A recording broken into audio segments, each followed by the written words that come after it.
They have never been treated like this before.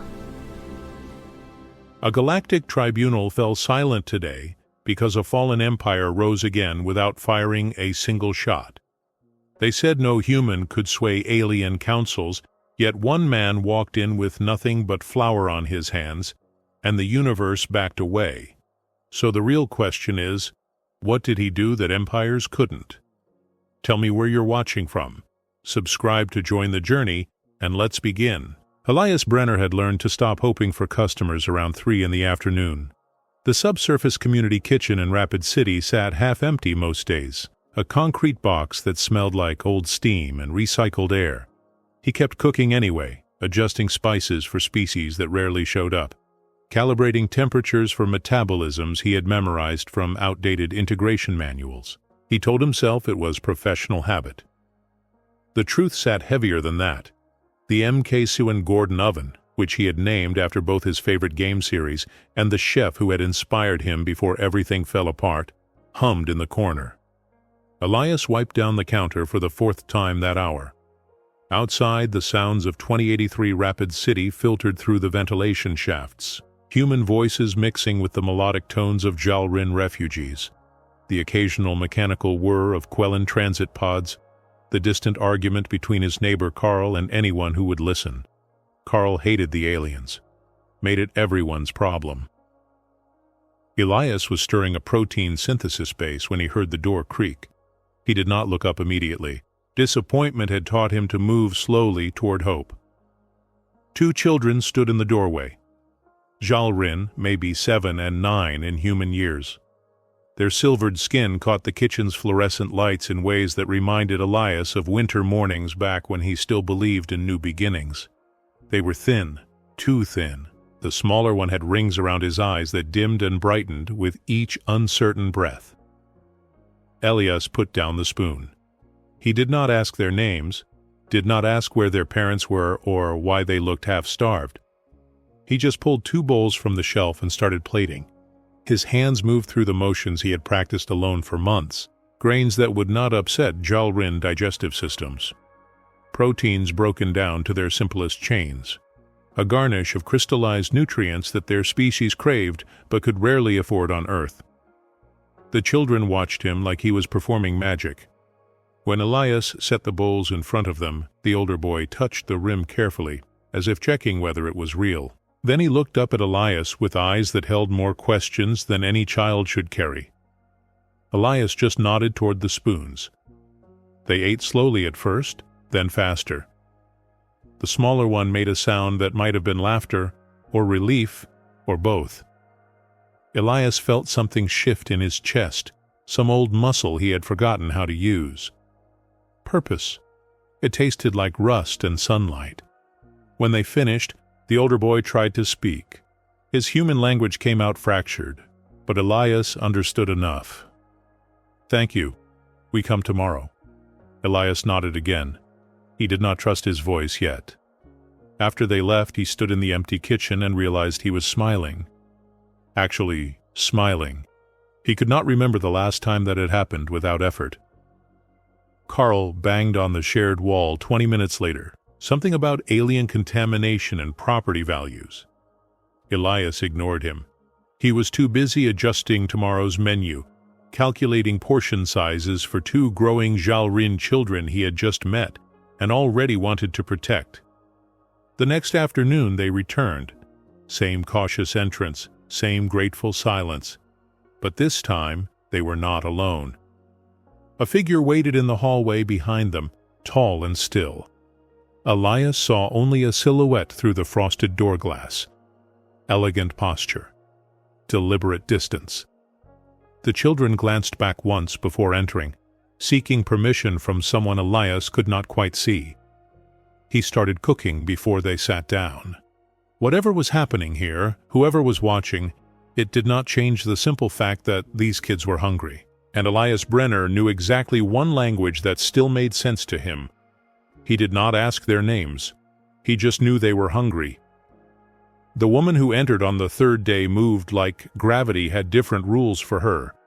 Elias noticed the way she held her shoulders, perfectly level, as if balanced on an invisible wire. Her skin was the same silvered tone as the children, but where theirs caught light playfully, hers seemed to absorb it, holding it prisoner. She was beautiful in the way distant mountains were beautiful, untouchable, carved. She did not greet him, just stood near the door while the children rushed to their usual spots at the counter. Her eyes tracked Elias as he moved between stove and cutting board, and he felt the weight of that attention like a physical thing. It was not curiosity. It was assessment. He plated the food, set it down. The children ate with the same desperate efficiency they had shown before, but now they kept glancing at her, checking for approval or permission or something Elias could not name. She watched him the entire time. Never the children, just him. When the meal was halfway done, she spoke. Her human language was flawless, textbook perfect, but somehow colder for it. "Why do you do this?" Elias paused with a pot in one hand. "Because they are hungry." Her head tilted slightly. "That is not a sufficient answer. It is the only one I have." Something flickered across her face. Not quite anger, not quite confusion. She looked at him like he had just said something in a language that should not exist, and she could not decide whether to be insulted or intrigued. The smaller child laughed suddenly, breaking the tension. He was attempting to use the human fork as a pointing device, explaining something elaborate to his brother in their native tongue. The demonstration involved treating the utensil like a combination weapon and starship, complete with sound effects. His brother tried to shush him, embarrassed, but the smaller one was committed to the performance. Elias found himself almost smiling. He caught the woman watching him again, and this time her expression had shifted. Still guarded, but something had cracked at the edges. After they left, Elias started cleaning. He was scrubbing the counter when he noticed the storage cabinet hanging open. Inside, wedged behind old inventory logs, was a photograph he had not looked at in years. His brother, 8 years old, gap-toothed smile, 3 days before he disappeared. Elias had stopped searching after the first decade, had stopped hoping after the second, but the ache never really went away. It just learned to be quieter. He was sliding the photo back when he heard the door again. The woman stood in the entrance, alone this time. The children were gone. Her posture was different now, less rigid. She looked like someone forcing herself through a difficult doorway. "I need," she began, then stopped. Started again. "The children require specific nutrients. I have been unable to provide them adequately." She paused, and the next word seemed to cost her something. "I do not know how to cook."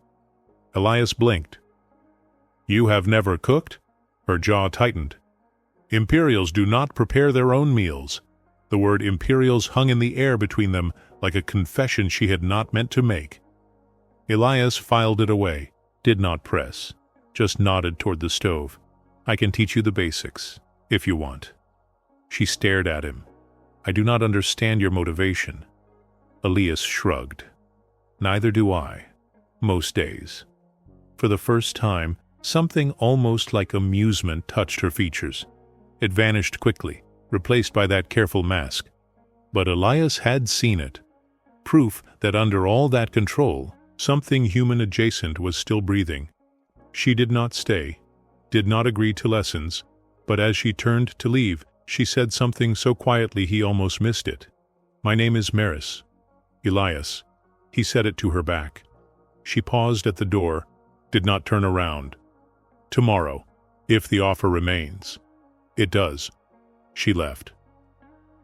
Elias stood in his empty kitchen, holding a photograph of his lost brother in one hand and a spatula in the other, wondering what he had just agreed to and why it felt less like charity and more like standing at the edge of something vast and unmapped. Outside, Carl started yelling again. Something about security risks and unregistered aliens. Elias ignored him, too busy recalculating his supply orders. He would need more teaching ingredients, and maybe, for the first time in a very long time, a reason to believe that broken things could still learn to feed themselves. Maris held the knife like it might explode. Elias watched her grip, too tight, knuckles pale silver against the handle, and gently adjusted her fingers. "Like this." Let the weight do the work. She frowned at the vegetables in front of her. On her homeworld, she had commanded fleets, had signed treaties that reshaped solar systems, and now she could not cut a simple root vegetable without feeling incompetent. Elias did not push, just demonstrated again, his own movements smooth and practiced. Years of muscle memory made simple by repetition. He had learned to cook the way other people learn to breathe. After his restaurant failed, after his brother disappeared, cooking was the only language he still understood. The children sat at the counter working through math exercises.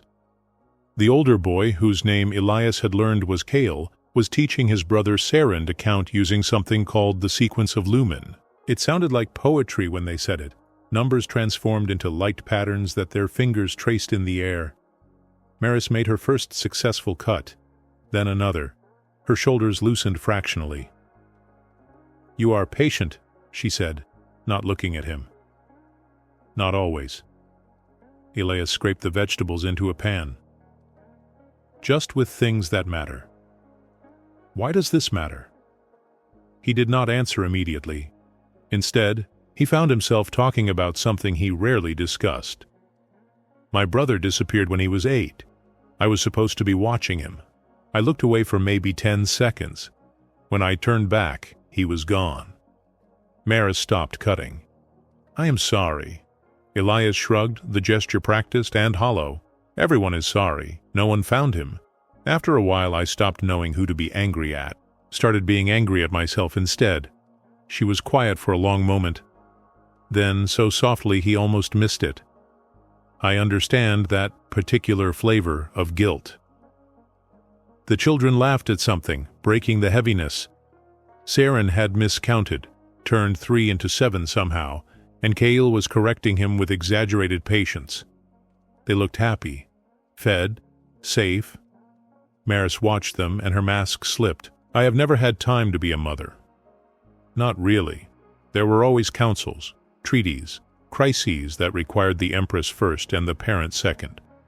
She picked up another vegetable, focused too intently on it. They deserved better. "They have you now," Elias said. "That counts." She laughed, sharp and bitter. A fugitive teaching them to hide. What a prize.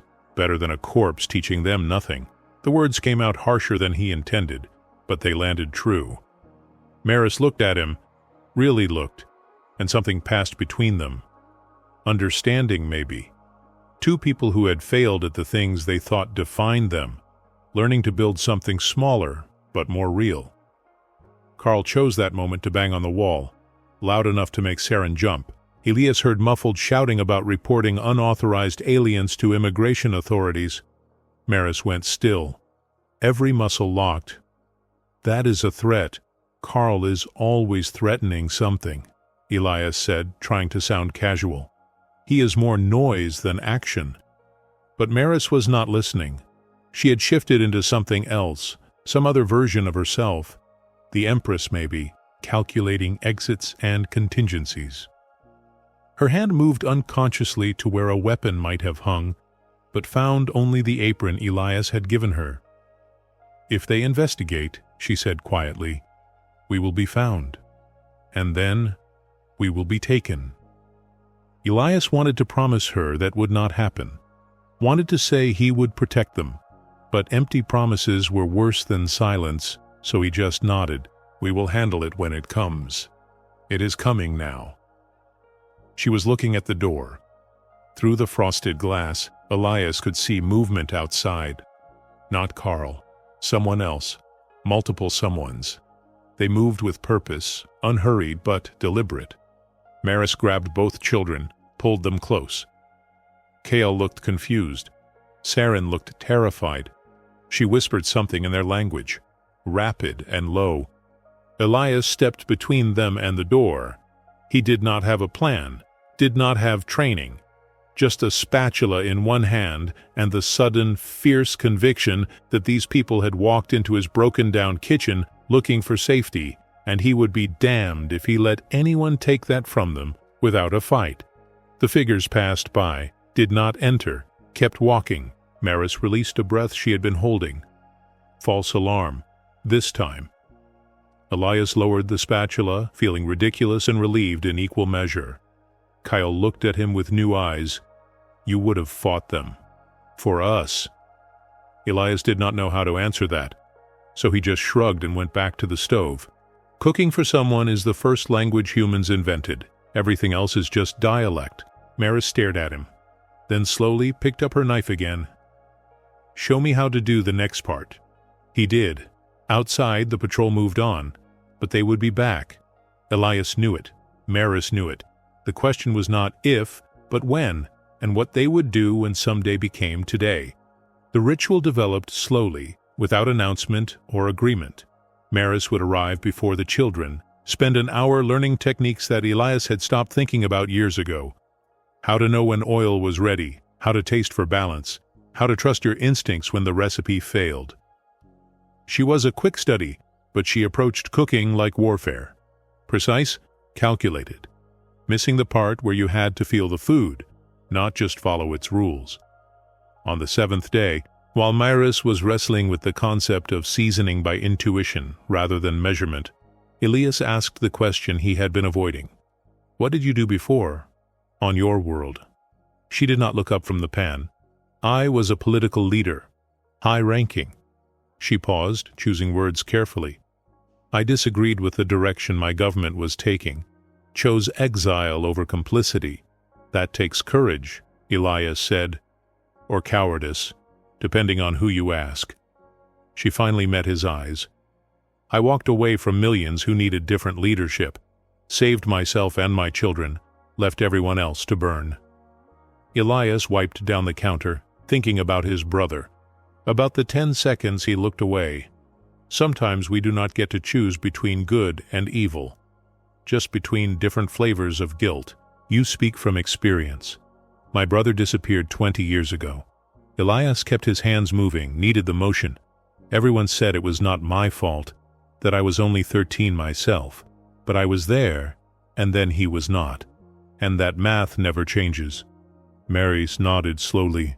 We carry different losses. Same weight. The children arrived then, bursting through the door with the kind of energy that suggested they had been running. Kyle had his younger brother in a headlock, though Saren was laughing too hard for it to be a real fight. They smelled like outside, like the cold South Dakota wind that Elias had stopped noticing. Homework first, Maris said, automatic parental reflex, then food. They groaned but obeyed, spreading their tablets across the counter. Elias started preparing their meals, adding Mary's to the rotation now. She worked beside him, close enough that he could smell whatever Jalrin used for soap. Something like rain and copper. Their hands collided, reaching for the same pan. Both froze. It lasted maybe 2 seconds, but Elias felt it stretch, felt the warmth of her skin against his, felt something shift in the air between them that had nothing to do with cooking. Sorry, she said, pulling back. No problem. His voice came out rougher than intended. They kept working, but the space between them felt different now. Charged. Like the moment before lightning decided where to strike. Saren shrieked suddenly, a sound of pure joy. Elias turned to find the boy staring at the bowl of human ice cream Kale had discovered in the freezer. The younger child's bioluminescent eye rings were pulsing in rapid patterns. His whole face lit up like he had found treasure. What is this sorcery? Saren whispered, completely serious. Kale was laughing. He had clearly already tried it. It is cold sweet, little brother. Earth humans are geniuses. Maris watched them with an expression Elias had not seen before. Soft, unguarded. The Empress completely gone, replaced by a mother watching her children be children. They do not get many moments like this, she said quietly. I had forgotten they were owed joy. Everyone is owed joy, Elias replied. We just forget to collect. She looked at him sidelong. You should take your own advice. Working on it. Later, after the children had left and Maris was cleaning up, Elias was reorganizing his supply cabinet when he found an old data tablet wedged behind the shelving. He pulled it out, curious, and found himself staring at immigration records from 23 years ago. Someone had left it there, maybe the previous kitchen manager. He scrolled through idly, then stopped, froze completely. There, buried in refugee movement logs, was a notation. Human child, approximately 8 years old, recovered by Jalrin dissidents during border conflicts, relocated to settlement world. Status, living. The date matched. The physical description matched. The last known location was 3 miles from where Elias had been camping with his family. His brother might be alive, saved by Jalrin refugees who opposed the wars everyone else was fighting. Elias was still staring at the screen when the door chimed. He looked up, expecting Maris returning for something forgotten. Instead, a Jalrin male stood in the doorway, military bearing, official insignia on his collar, eyes that missed nothing. "I am looking for someone," the agent said, his human language impeccable. "Perhaps you have seen her." He held up a holographic image. Maris, crown on her head, imperial regalia, standing in front of a throne that looked like it was carved from starlight. Elias felt his heart stop, then restart, then forget how to work properly. "No," he lied, surprised by how steady his voice came out. "Never seen her." The agent studied him. "You are certain?" There would be a substantial reward for information leading to her location. "I run a kitchen," Elias said, "not an intelligence network." "Of course." The agent smiled, but it did not reach his eyes. "If you do see her, contact this frequency. She is considered extremely dangerous."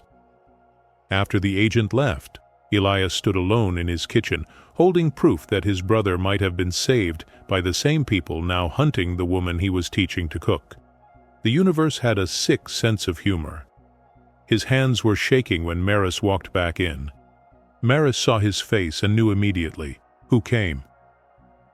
Elias did not answer right away. He was still processing the hologram, the crown, the throne. The impossibility of the woman who struggled with vegetable knives being the same person who had ruled solar systems.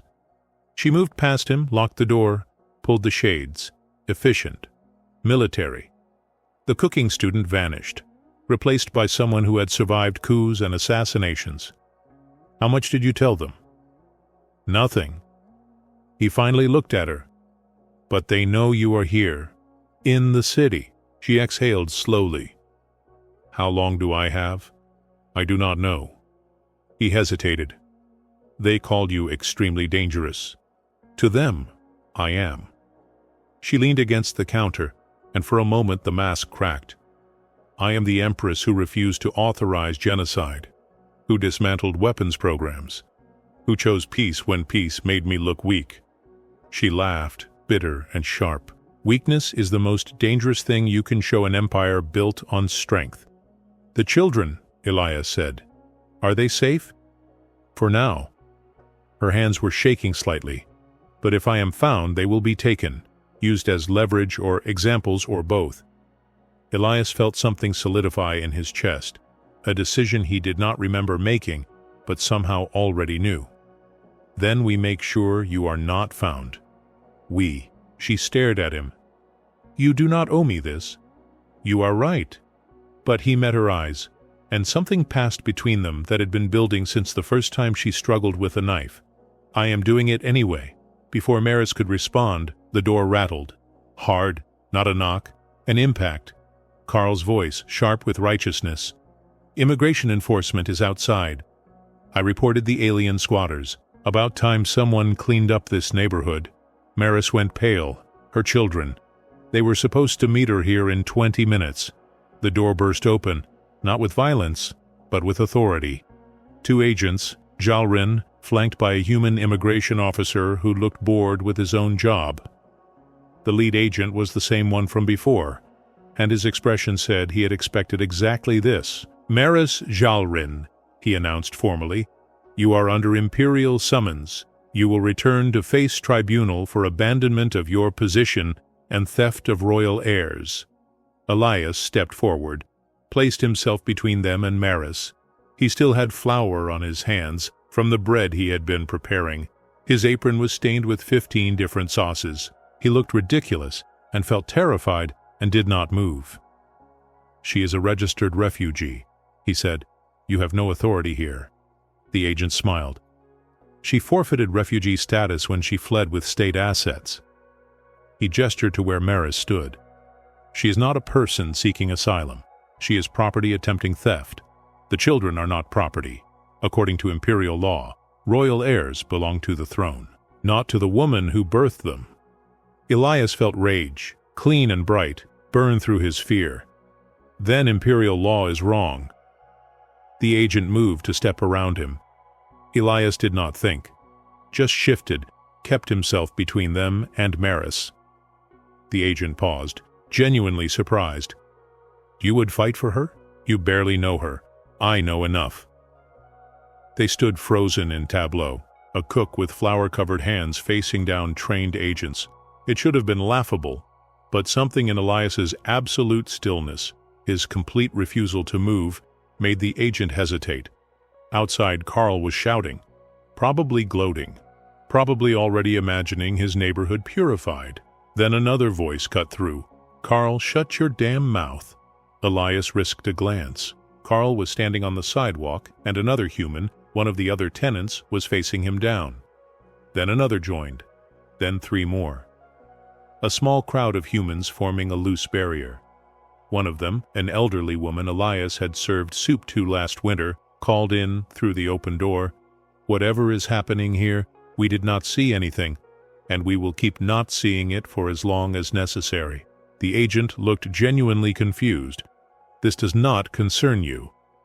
"They are our neighbors," the woman replied simply. "That makes it our business." The lead agent's communication device chirped. He listened, his expression shifting from confident to uncertain. He looked at Elias, then at Maris, then back at his team. "New orders," he said finally. "We are to observe, not engage. Political situation has changed." He left without explanation. His team followed.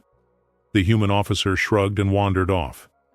Carl tried to yell something else, but the elderly woman told him in very specific terms what he could do with his opinions and where exactly he could store them.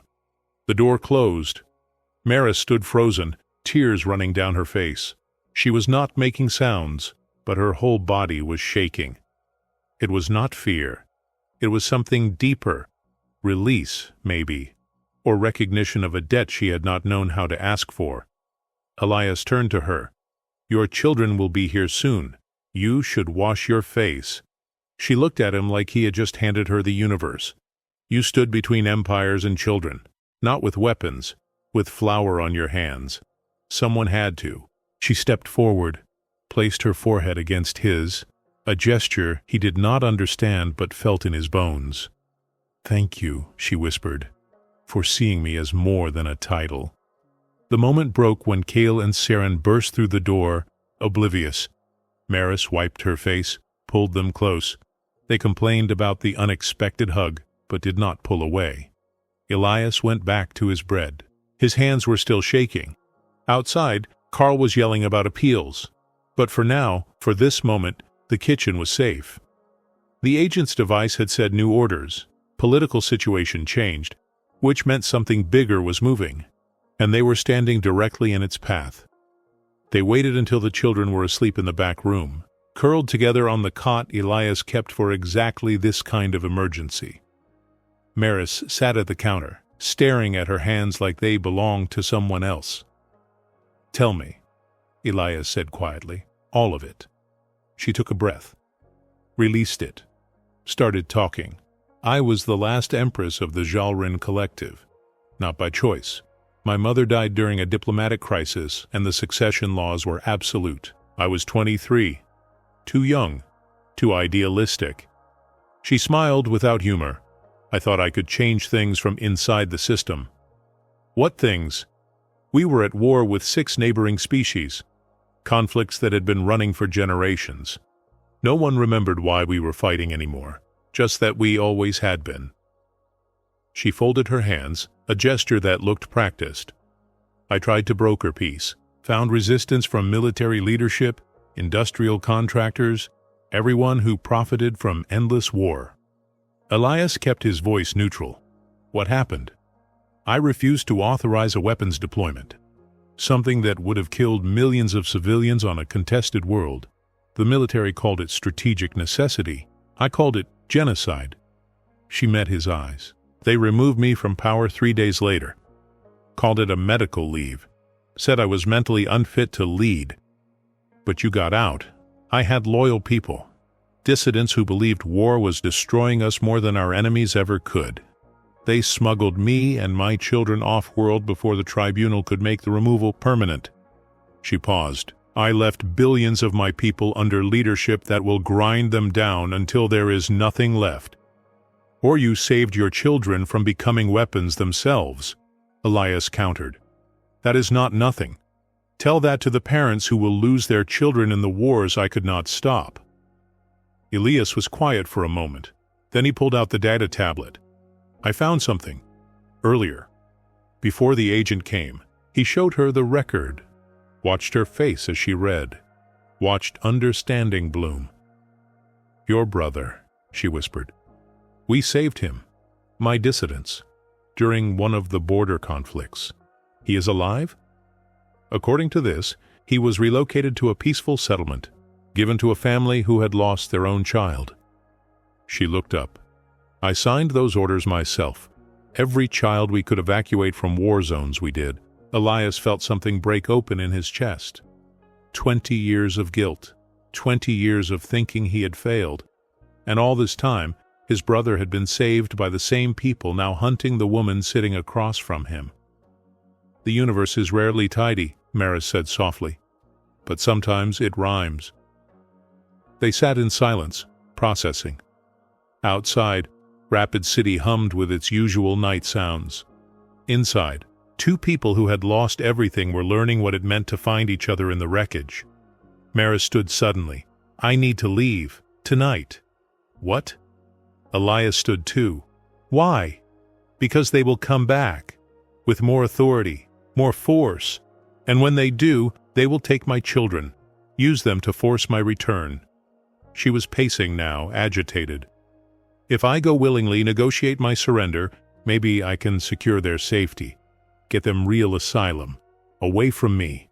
That is the stupidest plan I have ever heard. She spun to face him.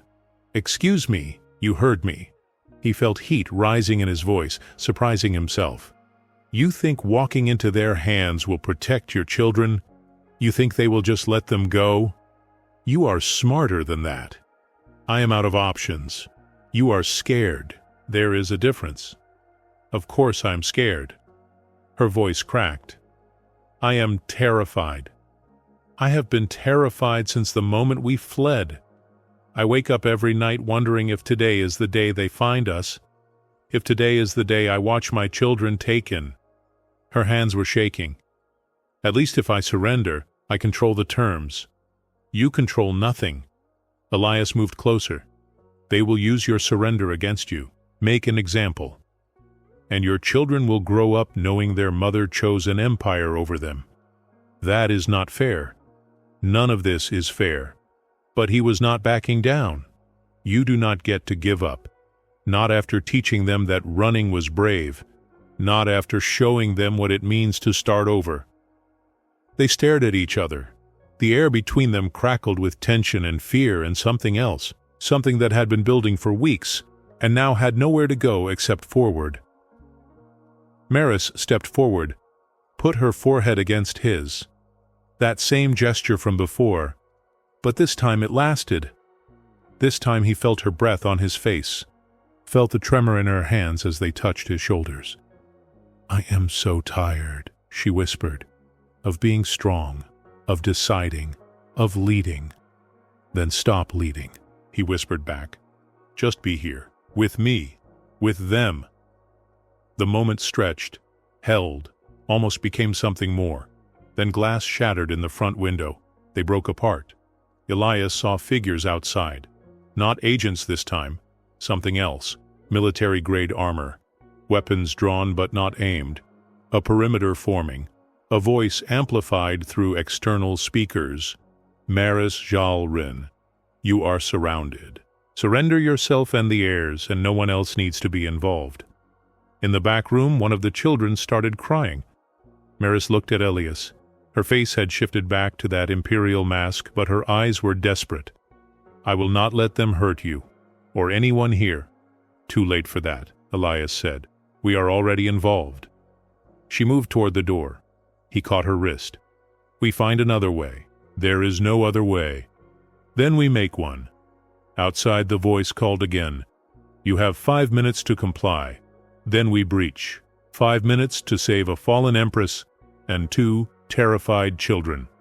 Elias looked at the data tablet still sitting on the counter, at the evidence that his brother lived, that these same dissidents had saved human lives, and suddenly, impossibly, he had an idea. Maris pulled away from him, not with anger, but with the terrible certainty of someone who had already made their decision and was just waiting for the courage to execute it. "I am going out there." Elias opened his mouth, closed it. Every argument he could think of died on his tongue because he saw the truth in her eyes. She was not giving up, she was giving herself up. There was a difference, and it made his chest ache. "The children," she continued, her voice steady in a way that felt practiced. "I need you to take them. There is a transit code in my things. Coordinates for the dissident settlement where your brother lives. Get them there. They will be safe." "Maris, no." She cupped his face with both hands. "Elias, please, I am asking you to do what I cannot. Save my children." Kale appeared in the doorway, Saren clutching his shirt. "Mother, what is happening?" Maris knelt, pulled them close. Her composure cracked. "I need you both to be very brave. Can you do that for me?" Saren was crying.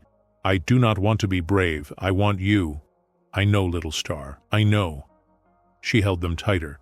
But sometimes love means letting go, even when it breaks us. Elias thought about his brother, about 10 seconds of looking away, about 20 years of carrying that weight. He thought about the empty kitchen he had been standing in 3 weeks ago, before 2 hungry children walked through his door and reminded him what purpose felt like. He looked at Maris, at the woman who had been an empress and was now just a mother trying to save her children the only way she knew how, at the person who had learned to cut vegetables with shaking hands because she wanted to feed her own family, who had cried when a stranger chose to protect them. She taught him that queens can fall. He taught her that humans catch. "What if there is another way?" he said quietly. "There is not. What if there is?" She looked at him, desperate hope and crushing realism fighting in her expression. "Elias, do not make this harder than it already is." 3 minutes, the voice outside announced. Maris stood, smoothed her clothes, became someone else, someone imperial and distant and ready to sacrifice. She moved toward the door. Elias followed. "Stupid plan," he said. "Terrible plan. I hate this plan." "I know." She did not look at him. Her hand touched the door handle. He caught her other hand, turned her around. They stood close enough that he could count the faint luminescent patterns around her eyes, see the tears she was trying to hide. "Come back," he said. "Somehow. Find a way. Because those kids need you." He paused. "And I am not done teaching you how to cook." She almost smiled. Almost. "That is a terrible reason to survive. Best one I've got." They were standing too close. The moment expanded, hung, suspended. He saw her eyes drop to his mouth, saw his own hand starting to reach for her face. Then someone pounded on the door. 2 minutes. The spell broke. Maris stepped back, straightened, became an empress one final time. The elderly woman from earlier appeared beside Elias, seemingly from nowhere. She had brought 5 other neighbors. They formed a loose line behind Maris, not threatening, just present. "We are going with her," the woman announced. "Witnesses, to make sure this stays diplomatic." "You do not have to," Maris said. "Probably not." But the woman shrugged. "Makes a better story this way." Outside, the perimeter shifted, confused. Their target was supposed to emerge alone and defeated, not escorted by random humans who had no stake in this. Maris reached the door, pulled it open, stepped into the night, turned back one final time. Elias stood framed in the kitchen doorway, flowers still on his apron, 2 children clinging to his legs. The most ordinary man she had ever met, who had done the most extraordinary thing. He had seen an empress and chosen to feed a mother. She wanted to say something, wanted to tell him that 3 weeks ago she had been drowning, and he had offered her the surface without even knowing it. That learning to cook had been learning to hope again. That the children laughed now, really laughed, and she had forgotten that sound existed. Instead, she just held his gaze, let him see everything she could not say. Then she turned and walked into the custody of soldiers who had once answered to her commands. The elderly woman and her impromptu delegation followed. Someone started recording on their device, making this public, making this witnessed. Elias stood in his kitchen, holding 2 crying children, watching the woman he had not meant to care about disappear into the dark. Kyle looked up at him. "Will she come back?" "I do not know," Elias said honestly. "What do we do?" Elias thought about the data tablet, about his brother, about dissident networks and historical records, and the slim, desperate chance that sometimes the universe bothered to rhyme. He thought about a man who had spent 20 years feeling invisible, and 3 weeks learning that maybe he had been looking in the wrong places for purpose. "We make her a promise," he said. "We find a way to bring her home." "How?" Elias looked at the data in his hands, at proof that these same people had saved human lives, at evidence that empires were not monoliths, that dissent existed, that Maris had tried to stop wars no one else wanted to end. "I have an idea," he said. "It is probably stupid, probably will not work," but he pulled out his comm device, started searching for legal aid networks, for refugee advocacy groups, for anyone who might have connections to the dissident Jalrin. "But it is the only idea we have got." Saren sniffled. "Will it save Mother?" Elias looked at the boy, had eyes that trusted him to fix the unfixable. "It has to." Outside, the transport was loading. Inside, a cook who had given up on purpose was learning that sometimes the universe gives you exactly one more chance, and you either take it or spend the rest of your life wondering, what if? Elias had 12 hours before the transport left for Jalrin space. 12 hours to do something that should have been impossible. He started with the data tablet, combed through every refugee record, every movement log, every piece of evidence that showed the dissident network had saved human lives. His brother was there, dozens of other children, adults rescued from war zones, proof that not all Jalrin were enemies, that Maris had built something good before her empire tore it down. Kale watched him work, Saren asleep against his shoulder. "What are you looking for?" "A weapon," Elias said, then corrected himself. "No, a bridge. I do not understand. Your mother spent her life trying to stop wars, lost everything for it. So I am going to prove that her way was right, that peace saved more people than violence ever could." By dawn, he had compiled everything. Records, testimonies, a timeline showing how dissident rescues had prevented escalation between species, had built goodwill that formal diplomacy never achieved. It was not enough. Not on its own. He needed witnesses, credibility, people who could stand in front of Jalrin officials and make them listen. The elderly woman from the night before showed up at 6 in the morning, brought coffee, and a lawyer. "I made calls," she said simply. "This is Marcus Webb, immigration specialist. He has worked with refugee advocacy for 30 years. Marcus looked exhausted and determined in equal measure. "I heard what happened. If even half of it is true, we have grounds for an appeal. Maybe asylum protection under interspecies treaty law. We have less than 12 hours. Then we better get started." By noon, the kitchen had become command central. Marcus had brought 2 more lawyers. The elderly woman, whose name Elias finally learned was Dorothy, had mobilized half the neighborhood.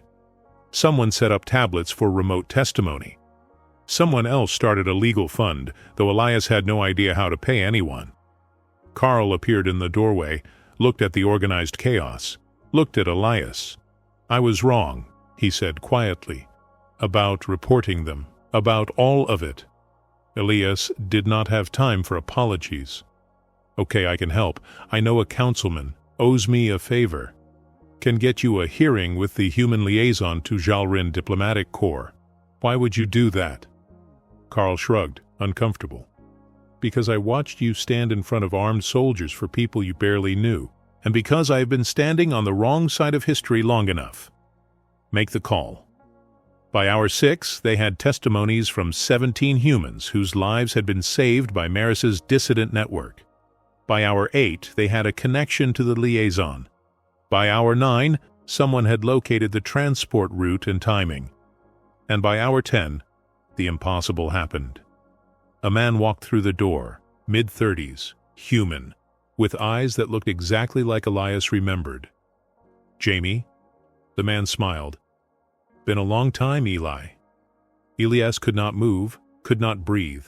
20 years of grief and guilt and desperate hope crystallized into this single moment. His brother, alive, real. They met in the middle of the kitchen, hugged hard enough to hurt. Elias was crying and did not care. "The Jalrin dissidents saved me," Jamie said when they finally pulled apart. "Raised me, gave me a life." He looked around the kitchen. "When I heard you were trying to save their leader, I got on the first transport. You came back.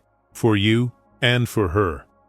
She signed every one of those rescue orders personally, argued with her own military to prioritize children over strategic objectives. Jamie's voice hardened.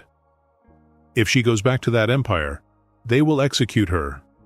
Make an example, and every decent person in the Jalrin hierarchy will know that compassion gets you killed. Then we stop them." "How?" Elias showed him everything. The records, the plan. The slim chance that historical evidence and human testimony might shift political calculus enough to give Maris a fighting chance. Jamie whistled low. "This is insane. Completely. I love it." Someone showed up with dinner around hour 11.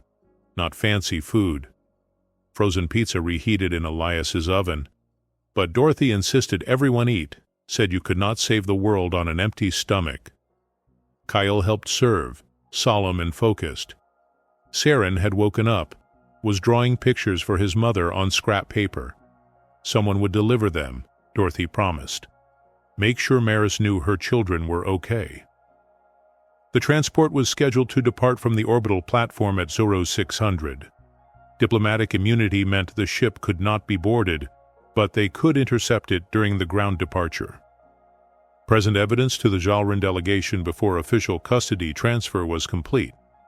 It was a terrible plan, full of holes, dependent on timing and luck and the hope that someone in authority would actually care about historical precedent. But it was all they had. At hour 12, Elias stood in his kitchen surrounded by lawyers, neighbors, his brother, and 2 alien children who had reminded him what purpose felt like. He was holding a data tablet full of evidence and a heart full of desperate hope. Marcus checked his comm. "Transport is being prepped. We need to move." Everyone started gathering. Papers, tablets. The organized chaos of a last stand assembled from frozen pizza and stubbornness. Elias looked at Kale and Saren. "Stay with Dorothy, no matter what happens. We want to see Mother. You will." He hoped he was not lying. "I promise." Dorothy bundled them into coats, whispered something that made Saren laugh despite everything. Jamie clapped Elias on the shoulder. Ready to save an empress? Ready to save a friend? They left together. A cook and his long-lost brother leading a ragtag group of humans who had decided that sometimes the universe needed a push. The transport platform was 3 miles away. They ran. The orbital platform's departure zone was controlled chaos. Ships coming and going, cargo being loaded, passengers moving through security checkpoints with the weary efficiency of people who traveled between worlds like others, took buses. Elias saw the transport immediately. Sleek, military grade, surrounded by armed Jalrin in formal diplomatic regalia. And there, being escorted up the ramp, was Myris. Her hands were not bound, but she moved like they were, head high, spine straight, every inch an empress walking to execution. The delegation was already boarding. Another 2 minutes and they would seal the ship, launch, and Myris would disappear into a political system that measured compassion as weakness. Elias ran. Security tried to stop him. Marcus flashed credentials that probably did not actually grant access, but looked official enough to create hesitation. Jamie was right behind, shouting something about interspecies treaty violations and human witness testimony. The Jalrin commander at the base of the ramp held up one hand. "This is a diplomatic transport. You have no authority here." Elias stopped 3 feet away, breathing hard. He held up the data tablet. "I have evidence, historical records, proof that changes everything." "Nothing changes," the commander said. "She is in our custody. Your custody is based on the presumption that she abandoned her people, that she chose cowardice over duty." Elias activated the tablet, projecting images into the air between them. "These are human children, 17 of them, saved by Jalrin dissidents during your border wars, evacuated, given new lives." He scrolled through faces. Jamie stepped forward. "I am one of them." The commander barely glanced. Wartime humanitarian efforts do not absolve abandonment of the throne. They do when she was the one who signed every single rescue order. Elias pulled up classified documents, command signatures, dates. She risked her position, her safety, her political capital. To save children, your military considered acceptable casualties. Several of the honor guard were looking at the projections now. At proof their empress had not been weak, had been making impossible choices while their generals demanded easier ones. The commander's jaw tightened. "This is irrelevant to current proceedings." "Is it?" Marcus stepped forward, lawyer mode fully engaged, because according to Interspecies Refugee Treaty, Section 7, Article 12, political asylum cannot be revoked if the individual in question can demonstrate that their actions served humanitarian interests that superseded national obligation. That is a human interpretation of treaty law. It is the interpretation we signed. Jamie moved to stand beside Elias. "Your empress saved my life, gave me a family when mine was taken. She did not choose cowardice. She chose children over empires." Elias looked past the commander, made eye contact with Maris on the ramp. She was frozen, tears streaming down her face, mouth open in silent shock. He raised his voice, making sure she heard. "She fed my brother when your empire did not. I feed her sons now. That is the treaty. That is the alliance. One meal at a time. One child at a time. One choice to care when caring costs everything." The projection flickered, showed rescue after rescue, child after child. Decades of quiet defiance against a war machine that ground people into acceptable losses. The commander looked at his honor guard, at soldiers who had spent their lives believing strength came from weapons, at people suddenly confronted with the reality that their deposed empress had been fighting a different war all along, one she might have been winning. "This changes nothing," the commander said, but his voice had lost certainty. "It changes everything," Elias countered, "because if you take her back, you are telling every decent person in your empire that compassion is treason, that choosing life over politics is weakness. And you are doing it in front of human witnesses who will make sure everyone knows." The humans behind him nodded. Marcus was already recording. Others had pulled out devices. This would be public, permanent, the kind of precedent that outlasted empires. The commander's communicator chirped. He listened. His expression shifted from rigid certainty to something more complex. He looked at Maris, at the humans assembled in impossible defense of someone they barely knew. "New orders," he said finally. "Political situation has evolved. The collective has voted to dissolve imperial structure, transition to representative councils." "Meaning?" Marcus asked. "Meaning there is no throne to abandon." He looked at Maris. You are not a fugitive anymore. You are simply a refugee. And according to these records, a refugee who earned asylum 20 times over. The honor guard lowered their weapons, not in surrender, in acknowledgement. Maris walked down the ramp, slowly, like she did not quite trust the ground. She stopped in front of Elias, and the entire platform seemed to hold its breath. You came for me. Of course I did. You barely know me. He smiled. I know you struggle with vegetable knives. I know you hum when you concentrate. I know your children laugh when you pretend to not know where they are hiding. I know you cry when you think no one is watching, and I know you are worth saving. She reached out, touched his face. You are the most unexpected thing that has ever happened to me. You should get out more. She laughed. Actually laughed, then pulled him into a hug that felt like coming home to a place he had never been. Behind them, Jamie was introducing himself to the honor guard. Marcus was filing paperwork that would make this official. Dorothy and the neighborhood crew were taking so many pictures that someone would definitely assemble a scrapbook later. Kale and Saren came running from wherever Dorothy had been keeping them, hit their mother with enough force to knock her back a step. She held them, kissed their heads, looked at Elias over their shoulders with an expression that needed no translation. Thank you for refusing to let me give up. Thank you, he replied, for giving me something worth fighting for. The commander approached, extended a formal gesture. The collective apologizes for how you were treated, for what you lost. I lost a throne, Mara said. I found something better. She looked at Elias, at two boys who were hers but learning to trust someone else, at a brother reunited, at humans who had decided that sometimes you fight for strangers because that is what being human means. He did not conquer worlds, someone murmured. Might have been Dorothy. He just refused to let one mother lose hers. Elias Brenner, who had spent 20 years feeling invisible, finally understood.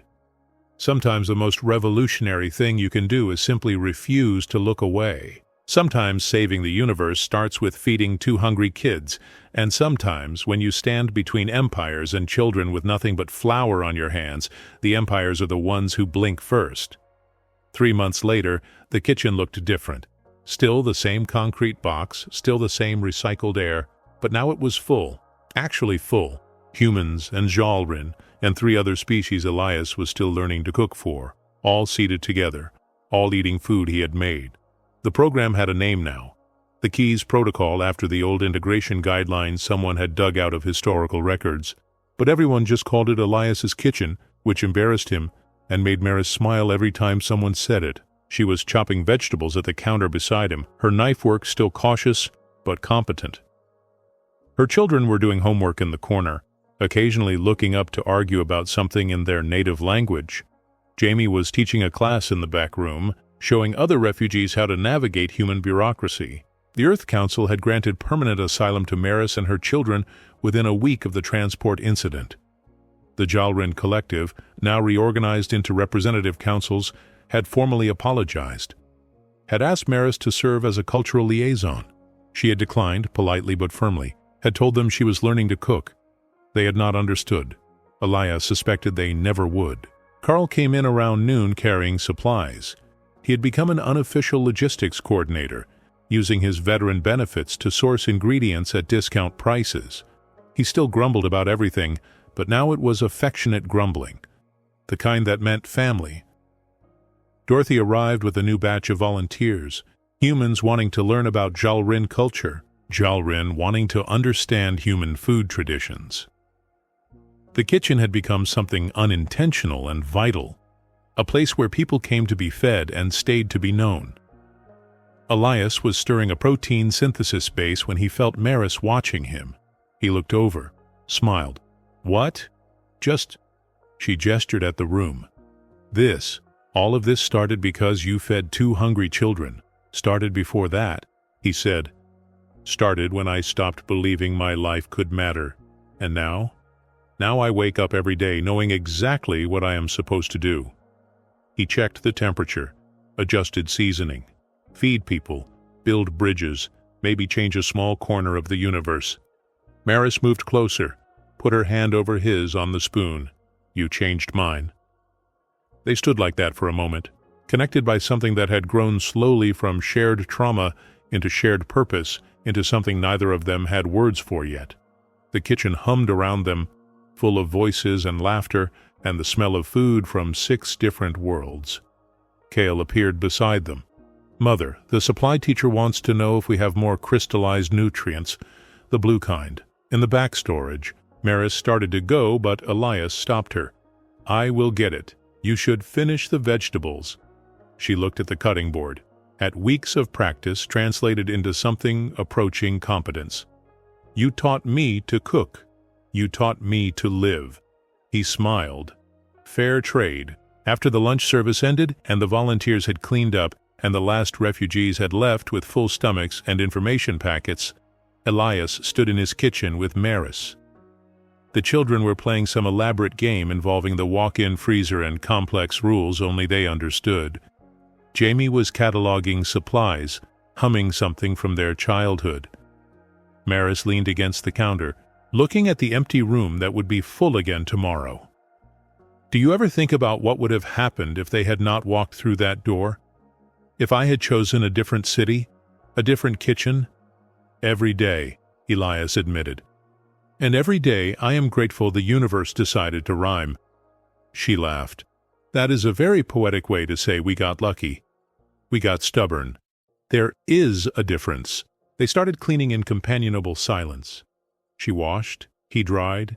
They moved around each other with the ease of people who had learned each other's rhythms through repetition and necessity. Their hands met, reaching for the same plate, paused, lingered. Neither pulled away. "The children are watching," Maris murmured. Elias glanced over. Kale and Saren were definitely pretending not to watch while absolutely watching. "Let them." He took her hand, properly this time, threaded his fingers through hers. It felt like a promise, and a question, and an answer all at once. "You know this will be complicated," she said. "Everything worth doing is complicated. People will have opinions. People always have opinions." He smiled. "I stopped caring about that around the time I stood between you and armed soldiers with a spatula." She laughed. "That was possibly the most attractive thing anyone has ever done. Really, because I felt ridiculous. Ridiculous and brave often look the same from the outside."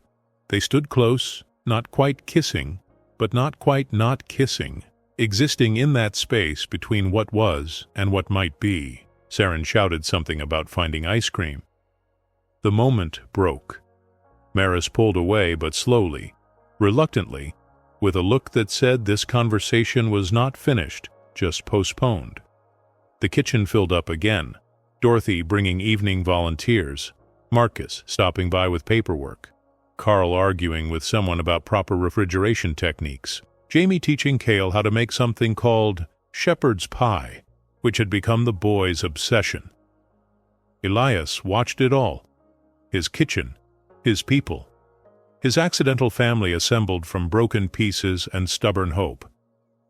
He thought about the man he had been 3 months ago, invisible, purposeless, convinced he had nothing left to offer.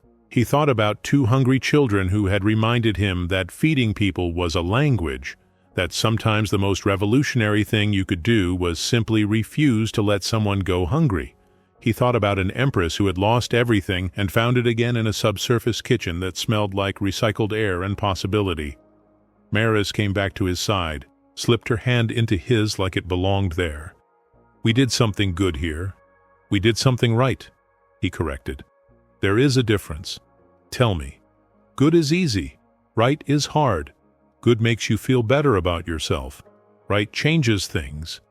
He looked at their joined hands, at children playing, at species learning to trust each other one meal at a time. "This is right. Everything else is just details." She leaned her head against his shoulder. "I am glad the universe gave me you." "Same," he said. "Even if the universe has a terrible sense of timing." "Perfect timing," she corrected. "We just did not know it yet." And there, in a kitchen that should have been forgotten, in a city that had become a refuge, in a world learning to be home to more than one kind of people, Elias Brenner finally understood what his brother's disappearance had been trying to teach him all along. Sometimes being lost is how you learn to be found. Sometimes saving others is how you save yourself. And sometimes the most powerful thing in the universe is not weapons or empires or throne rooms carved from starlight. Sometimes it is just a human with flour on his hands, choosing to feed someone hungry. That choice, multiplied across millions of small moments, across billions of stubborn hearts that refuse to look away, is what changes everything. That is humanity. That is the war we win. One meal, one hand held, one person seen. That is how empires fall and kitchens endure.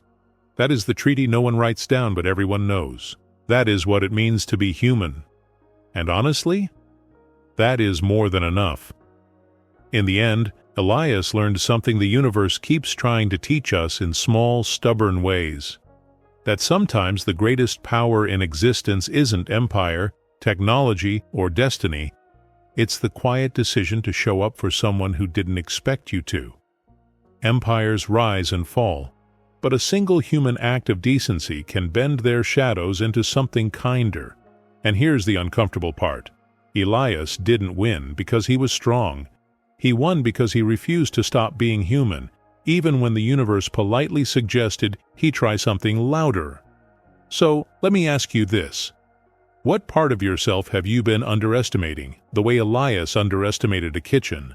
Who would you become if you treated compassion as a strategy instead of a weakness? And in a world obsessed with power, what silent war are you fighting just by choosing to care? If you stayed with me all the way to this final frame, write flowerbound in the comments so I know you crossed the whole galaxy with us. Tell me your city.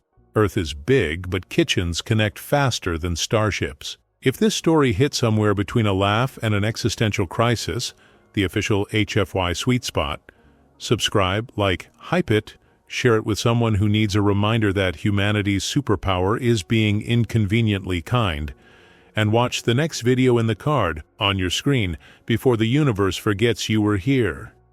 Because in this corner of the cosmos, we build community one stubborn human heartbeat at a time.